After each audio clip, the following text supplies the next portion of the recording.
Hey y'all, my name's Kennedy Brady. That's Kennedy like the president and Brady like the bunch. And since you're here, well, first you can like and subscribe, and then you can call me Ken, just like the Barbie. And this is Ken Ray B.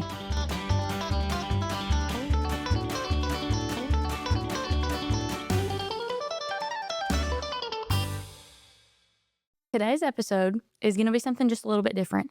I'm just going completely off the top of the dome today.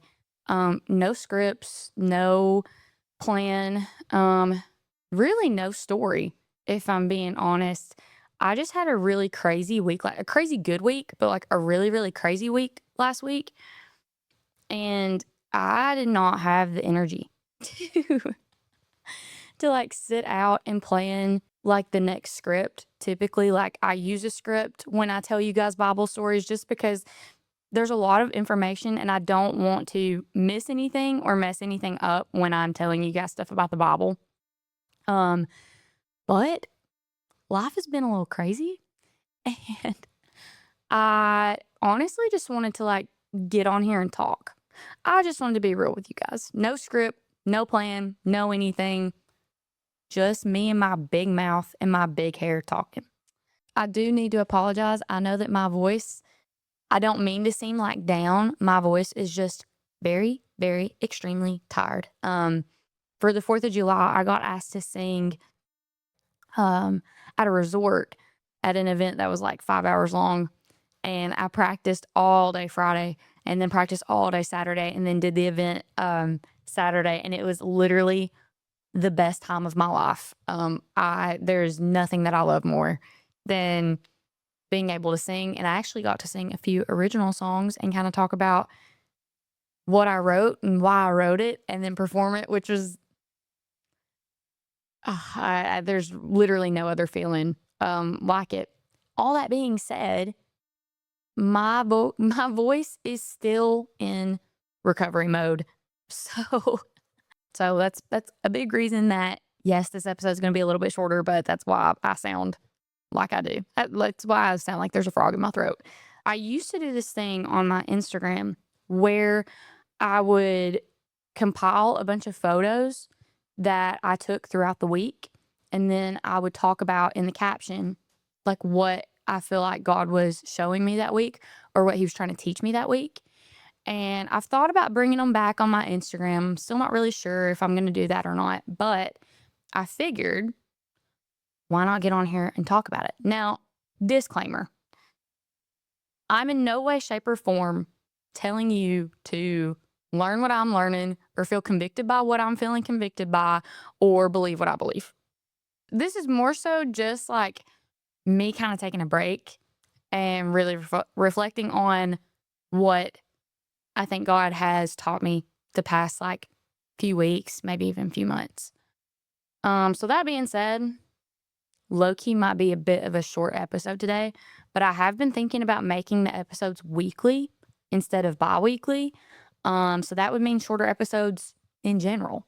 So who knows? Maybe I'm just starting something a little new here. Maybe I'm taking a leap of faith. Maybe I'm stepping out on the edge a little bit, on the edge of my comfort zone, because this is a little bit uncomfortable for me.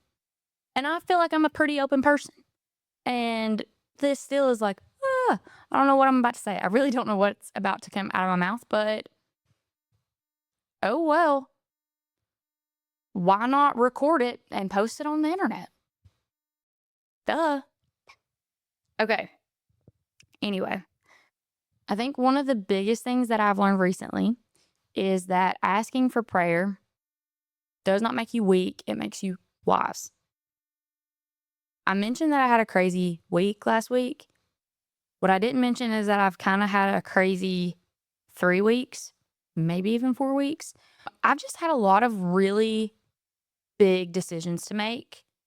Can't really talk about them yet. But what I can say is that you will find out about the majority of them pretty soon. And it's been a lot.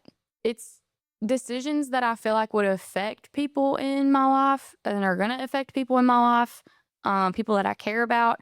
And because of that, it was just like every day I was leaning one way and then leaning the other, and then didn't really know what to choose and what's going to make everybody happy and what's going to make me happy and what's going to upset the least amount of people and who am I going to disappoint, and like all of these things. And it's great to think about people when you make decisions. You should always like take into account the people around you, the people who care about you when you do make decisions. However, you also have to make a decision that's like best for you and best for what you think God is calling you to do and what God is asking you to do, even if that might shake up your life a little bit. And I prayed and I prayed and I prayed and I prayed and I hit the wall. I hit the wall really hard. It was a brick wall. I didn't want to pray anymore because I had prayed so much about it and still not really felt any peace about it that I just was ready to like throw in the towel.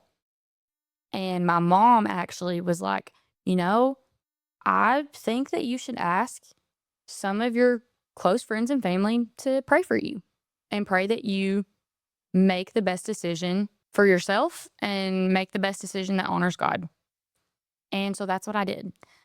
I didn't necessarily tell people what I needed them to pray for, but I reached out to several friends and a few family members that I just knew would like actually legitimately pray for me. Not in just the, oh, like, oh yeah, of course, girl, I'll pray for you. No, like in a legit, like I knew that night they were probably going to get on their hands and knees beside their bed and throw one up to the big man. And the crazy thing was, I didn't feel like great that day, didn't feel a lot of peace the next day.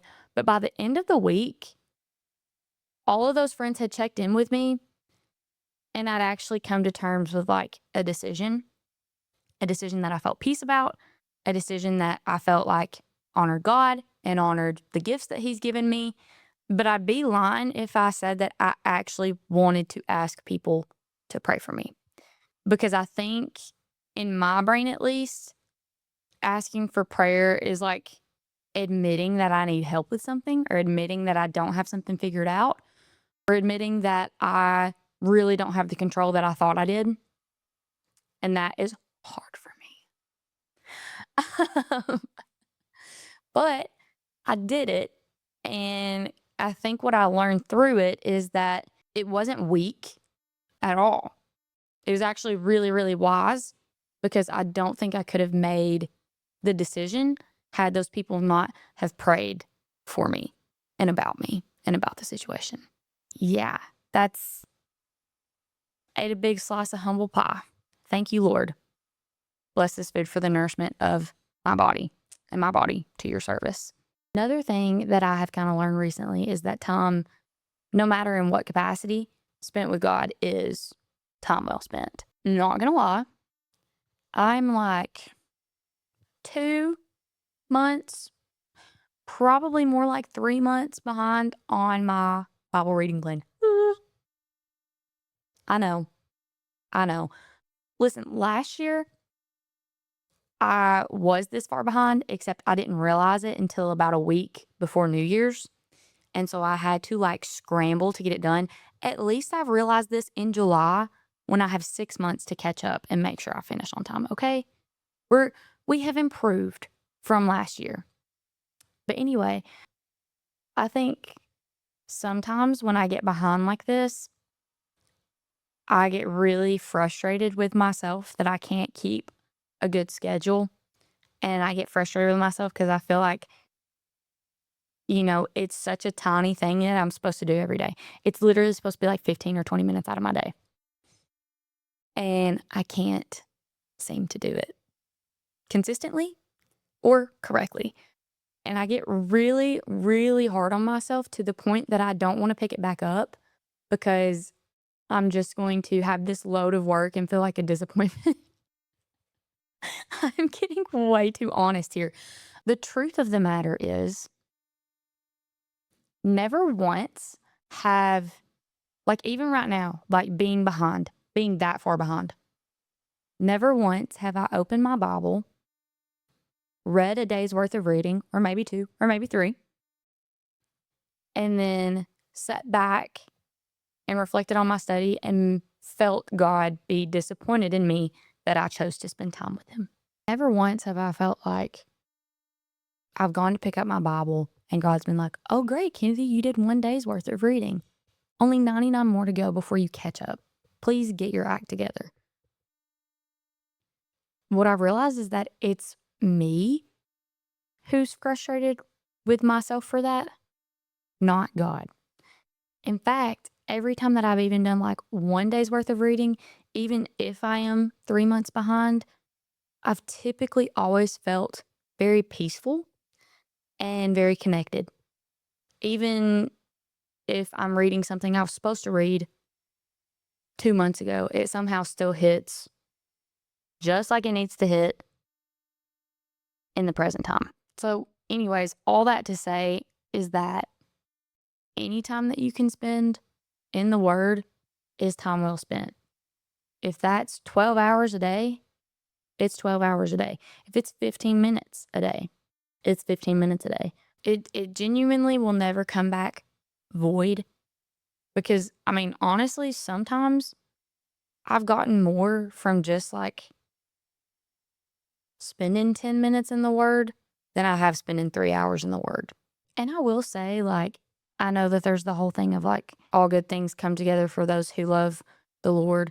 And that really is true. Like, I have to remind myself one of the best pieces of writing, like one of the pieces I am most proud of, came out of me being so behind last year and having to read 170 chapters of the Bible in 1 day and really taking some time to reflect on all of it. That, and I'll probably have it linked below or whatever, but that's one of the pieces that I'm most proud of. And had I not been behind, that piece would have never been written, and I wouldn't have learned from that experience things that I needed to learn. So sometimes I guess it's not a bad thing to be behind. I guess when it comes to God, nothing really is behind. Everything is kind of on time, which, if I'm being honest, is very gracious of Him and very merciful of Him. And I think sometimes, as the control freak I am, I do just need to remember that. And I think the third and last thing that I've learned through the past few weeks is that there is no Jesus and there is just Jesus. You know, I'm the way, the truth, and the life. No one comes to the Father except through me. It's not except through me and all the good works you can do, except through me and donating to charity, except through me and making sure that you tithe, except through me and hitting your book goal every month or hitting your step goal every day, except through me and like fill in the blank. There is no and. It is just, there is no way to the Father except through me. I think a lot of times in my walk, I sit and spiral over if I am enough and if I'm doing enough and if I'm good enough, instead of being grateful for the fact that what Jesus did was enough. And I mean, I'm not gonna lie, I'm so guilty of it through my writing, through my singing, through this podcast. Like, I sit and it's like, am I doing enough? I'm not doing enough. I should do more. How do I do more? And it is literally so draining. But it kind of got to the point for me, I could put this microphone down. I could put this microphone down right now. I could put it down and never, ever speak or sing into it again. I could put my pen down and never write another word. I could take my hands off the keys and never play again. I could take my hands off my laptop and never type another word or another plan ever again. If I did all of those things, Jesus would still be enough. If I never become a wife, if I never become a mom, if I never become a grandma, Jesus would still be enough. If I never reached my career dreams and aspirations, Jesus would still be enough. And you would think that as a Christian who has been a Christian for years and years and years, that'd be pretty easy to wrap your head around. At least for me, it's not. Genuinely, I still cannot wrap my brain around that sometimes. Like, I'm human and I don't measure up except through Christ. Through Christ, I'm able to be reconciled to the Father. No ifs, ands, or buts. There's no Jesus and Jesus is enough. And I think that has probably been the only thing to keep me sane this past week. I'm just really thankful that God is such a gracious teacher. Like, he's not sitting there with a ruler slapping me on my knuckles. I think it is such a joy, and it is also so hard to be a lifelong learner. And that's what you sign up for when you become a Christian, is literally a life full of learning each and every day. And sometimes your brain gets a little full, your plate gets a little full, your life gets a little full, and God says, "Well, kid, slow down, take a break." And then you say, "I'm not a Kit Kat bar. I don't need a break. I'm good." And then God goes, "So if you don't slow down, I'll slow you down." And then you really, really get to learn. That whole, be still and know that I'm God. Never been good at that be still part. Still working on that, still learning about that. But I hope by the time I'm on my deathbed, I get there, because I have this whole life to learn about it. Anyway, I know that this episode was just a little bit different, but I low-key kind of liked it. Those are just a few things God has really been trying to teach me. Again, this is not me saying, like, learn what I'm learning, be convicted by what I'm being convicted of. If anything, I just hope that maybe this opens up your brain to go, what's God been trying to teach me? But yeah, no, thank you for listening. This was kind of just nice to, like, I don't know, say some of this stuff that's been rattling around in my brain. Maybe I still will do the thing that I used to do where I post it on Instagram and just kind of let things out there. But this was really nice. So thanks for sticking around and letting me do stuff like this. I really, really appreciate your ears. I reckon I'm going to get out of here, but I'll see you soon for the next episode of Ken Ray B. Thanks for listening. Thanks for listening to this episode of Ken Ray B. You can find me on Apple Podcasts, Spotify, YouTube, and Substack at Ken Ray B. Be sure to like and subscribe. Thank you guys so much for being here.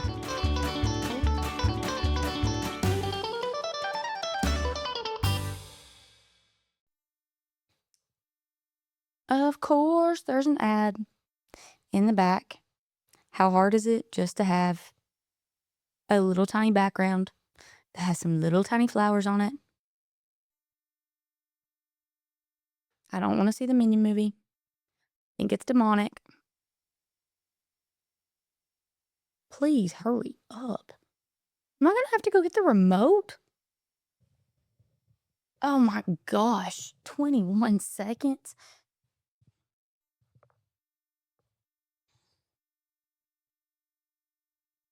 Another 5.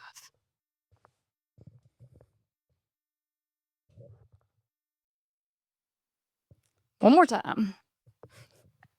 That's going to make a great blooper.